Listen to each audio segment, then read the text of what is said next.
জীবন থেকে পারবো মোরা বুকের রক্ত ভাঙতে জানে বাংলাদেশের ছাত্ররা। লা লা লা লা লা লা লা লা লা লা লা।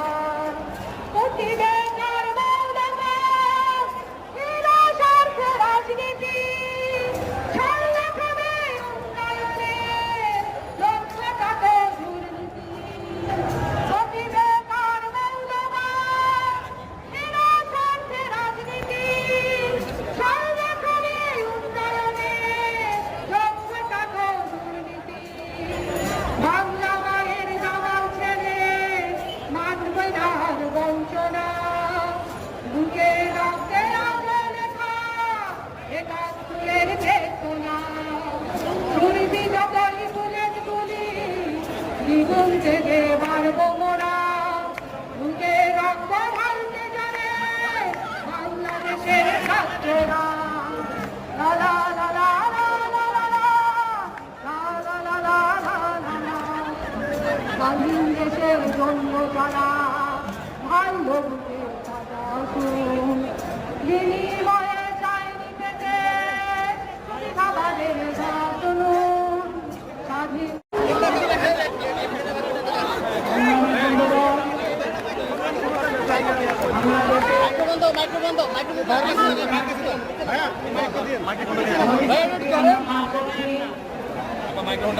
নিচে নামান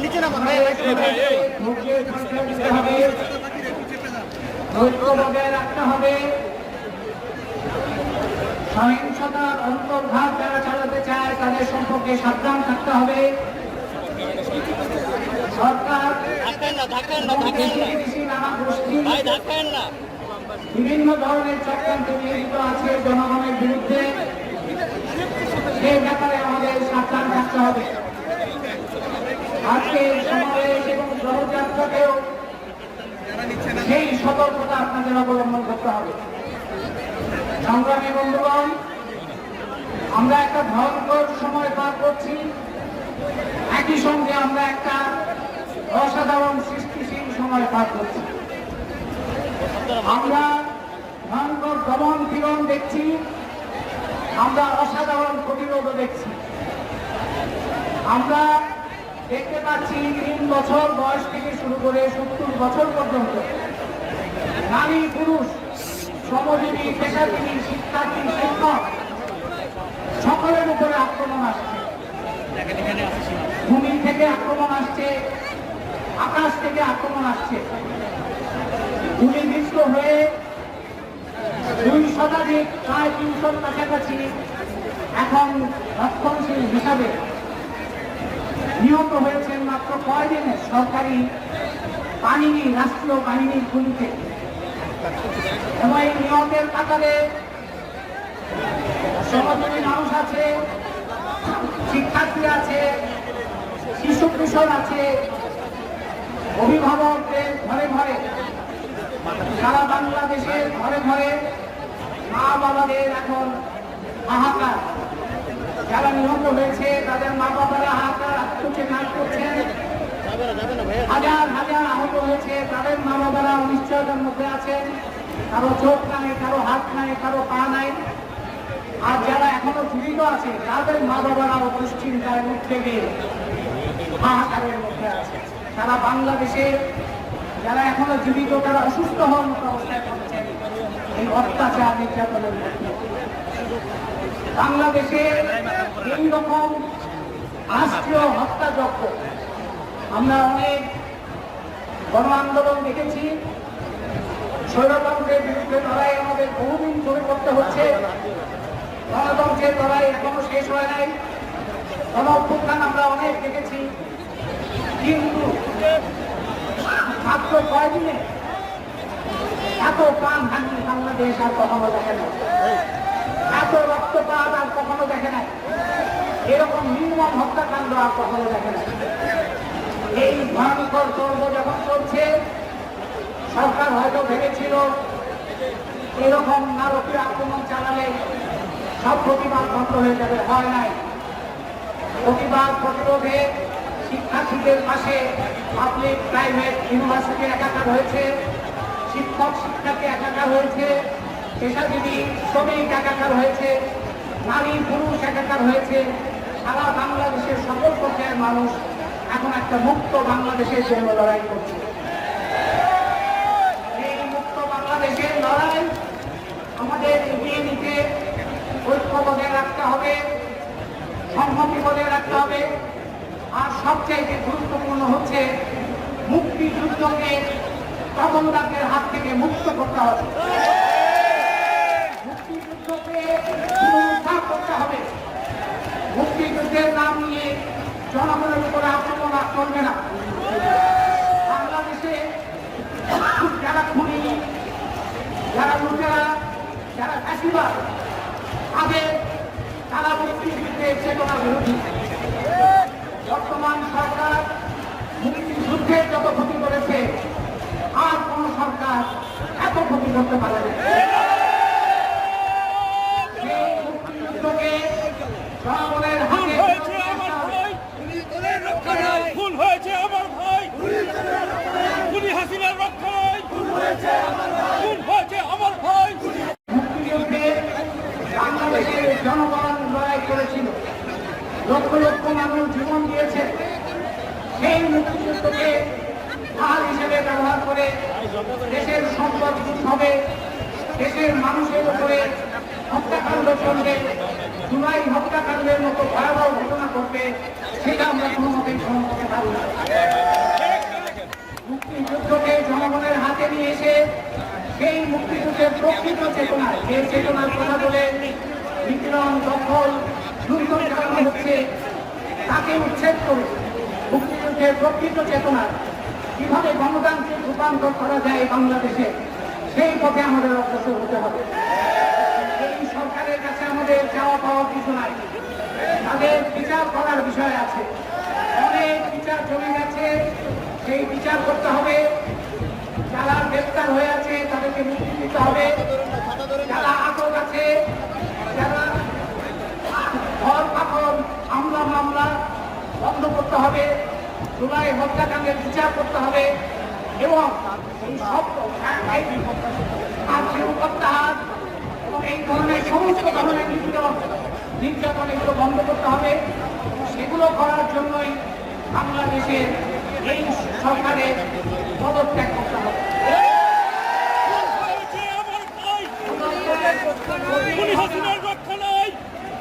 পদত্যাগ করলেই হবে না, মুক্তিযুদ্ধকে যেমন জনগণের হাতে নিয়ে আসতে হবে, এই দেশকেও জনগণের হাতে নিয়ে আসতে হবে। সেই জন্য গণতান্ত্রিক রূপান্তর কিভাবে হবে সেই আলোচনায় হবে এখনকার প্রধান আলোচ্য বিষয়। গণতান্ত্রিক রূপান্তর কিভাবে হবে, দেশে যারা আন্দোলন করছেন, শিক্ষার্থী, শিক্ষক, পেশাজীবী, শ্রমজীবী, শ্রমিক সংগঠন, নারী সংগঠন, সকলের সম্মিলিতভাবে এই রূপান্তরের পথে কাজ করতে হবে, অবদান রাখতে হবে।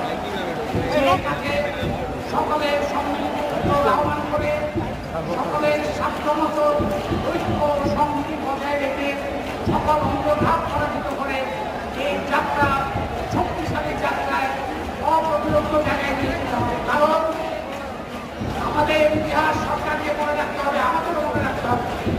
আমাদের ইতিহাস শুধু মার খাওয়ার ইতিহাস নয়, আমাদের ইতিহাস প্রতিরোধেরও ইতিহাস, আমাদের ইতিহাস নির্মাণের ইতিহাস। এই ইতিহাস নির্মাণে আমরা সবাই সম্মিলিতভাবে ভূমিকা পালন করব। এই প্রত্যাশা রেখে যারা প্রাণ দিয়েছেন, যারা জখম হয়ে জুলুমের মধ্যে পড়ে আজকে বিভিন্ন জায়গায় চিকিৎসা দিচ্ছেন, তাদের প্রতি আমাদের প্রাণ, তাদের প্রতি আমাদের ভালোবাসা, তাদের প্রতি আমাদের অঙ্গীকার। এই বাংলাদেশকে অবশ্যই মুক্ত করতে হবে। সেই মুক্ত স্বাধীন বাংলাদেশে বাংলাদেশের লড়াইয়ে সবাই ঐক্যবদ্ধ থাকবেন, সকল চক্রান্তকে মোকাবেলা করবেন, সকল অন্তর্ঘাতকে মোকাবেলা করে নিজেদের শক্তিশালী এই লড়াইকে অব্যাহত রাখবেন এবং সকল চেষ্টা আরো শক্তিশালী হবে। এই প্রত্যাশা রেখে আমি আমার বক্তব্য শেষ করছি এবং শুরু করার জন্য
বুঝি না তবে যাবি হাসিনা নয় ছয় বুঝি না তবে যাবি হাসিনা আরো ধরে নয় ছয় বুঝি না